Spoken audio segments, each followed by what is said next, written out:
आप देख रहे हैं खबरनामा टीवी। फतेह जंग के मौजा रतवाल में सियासी व समाजी शख्सियत चौधरी वहीद के खूबसूरत डेरे पर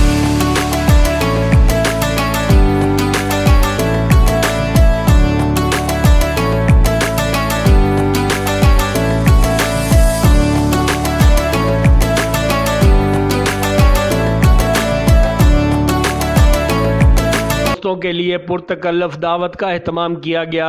मुअज़्ज़ज़ मेहमानों में चौधरी मंसूर पखड़ाल, वाइस चेयरमैन सैयद असद, राजा ज़हीर, राजा तौसीफ समेत दोस्तों ने शिरकत की।